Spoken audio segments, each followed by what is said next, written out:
Most people don't believe I was really a newsman. Even today, somebody wrote this stuff for you. You read it. I didn't read it. I made it up as it went along, which is really true. Times really have changed, even for anchormen. In a moment, 30 years of memories continues with Joel Daly, Ernie Anderson, and the 60s.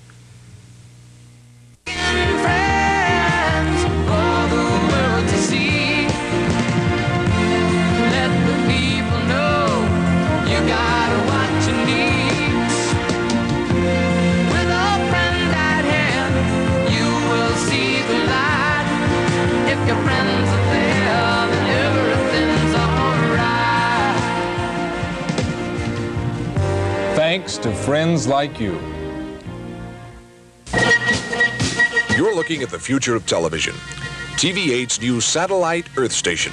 In a matter of minutes, the world is yours. We'll be able to bring you direct reports from Washington, more coverage of worldwide news and sporting events, and exciting Earth Station 8 entertainment spectaculars. Our satellite Earth station is your window on the world, a first in Cleveland commercial television, keeping you one step ahead on TV8, where we're looking good for you.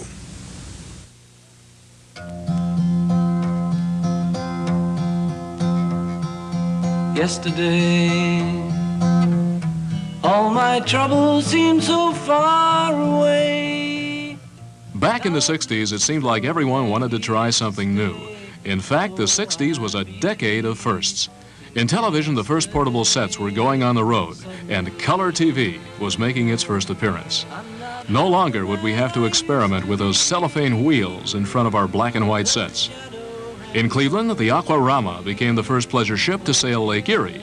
And down the road at Municipal Stadium, Lou Groza became the first field goal kicker to perform in 8 title games. The biggest was 1964, as recounted by TV8 sportscaster Ken Coleman. The scene is set for the play of the day. Frank Ryan caps a glittering performance with a towering pass. Bobby Boyd sticks to Gary Collins like a wet shirt. But the lanky flanker makes an impossible catch for an implausible finish to an unbelievable gain. The Browns have accomplished what the experts said could not be done.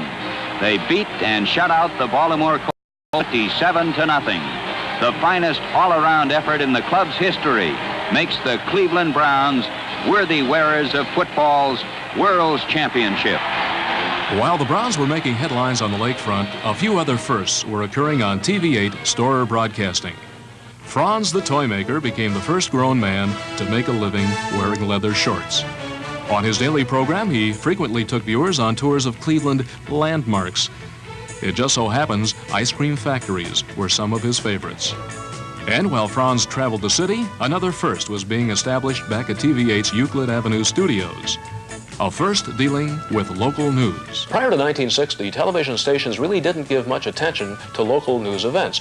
Even on Warren Guthrie's very popular late-night news, he never mentioned such things as shoreway accidents or house fires, partly because there really wasn't that much interest, but mainly because there was not that much money in the budget. They did have money for the big budget travel productions, but there was no inexpensive way to provide pictures of daily news events. Not until 1960 when that changed, because TV8 sent its first mobile camera crew on the road as City Camera News. And that's John Fitzgerald, holding the very latest technological advancement that made it all possible.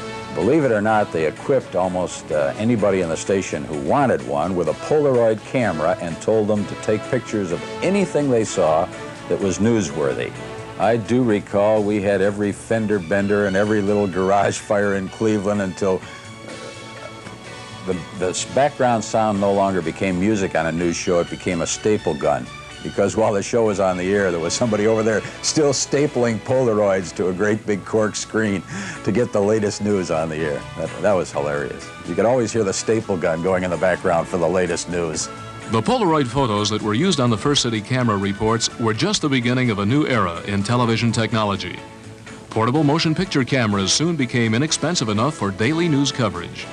And it wasn't long before a magical new invention called videotape made an appearance, to the delight of station management and to the bewilderment of TV8 technicians.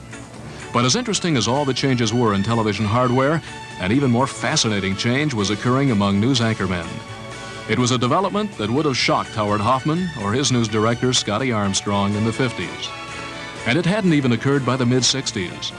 Frank Lever, Doug Adair, Marty Ross, and myself had no idea it was on the way. But then it happened. For the first time in history, news anchormen were permitted to do something on the air they had never done before. They were permitted to smile. Now, this may not seem a big deal to you, but back in Warren Guthrie's days, you never cracked a smile on a news show. Anchormen were to be trusted, not necessarily loved. Sometime in the late 1960s, of course, the news team's image changed, and nobody remembers that more than former city camera newsman Joel Daly. You remember Joel, quiet, conservative, Yale Phi Beta Kappa Joel Daly.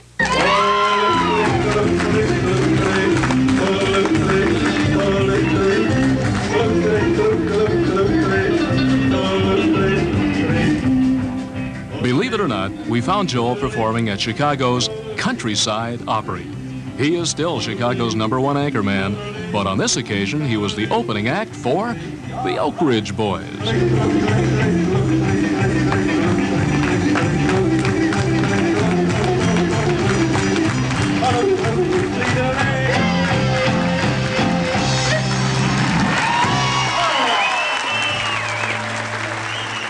Listen, we have a television crew here from Channel 8 in Cleveland.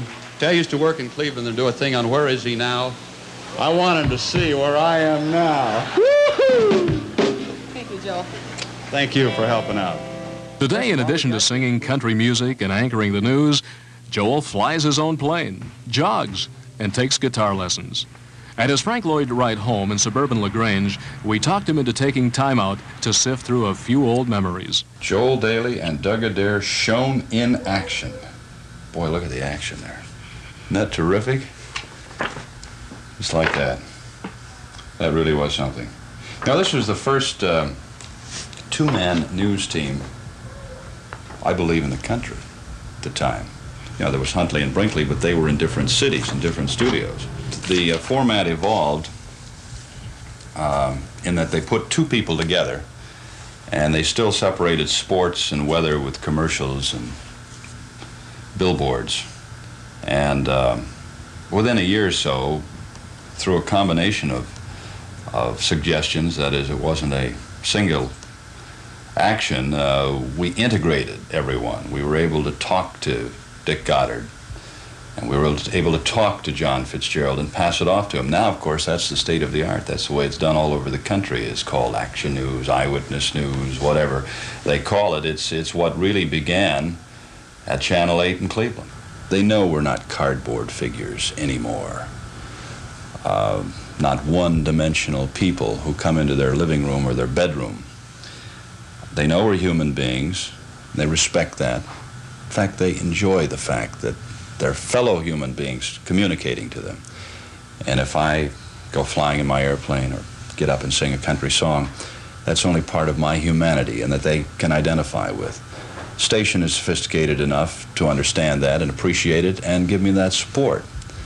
I think we were a little wrapped up in labels in the 60s. We certainly had a lot of them for everything that was going on, including the news. And I don't think we even called ourselves anchor men then. Never did like the term. Sounds like I'm going to drop in the water and never come up again. But I think we've gotten away from the labels that an anchor man has to be someone who is distant, estranged, knowledgeable, and untouchable.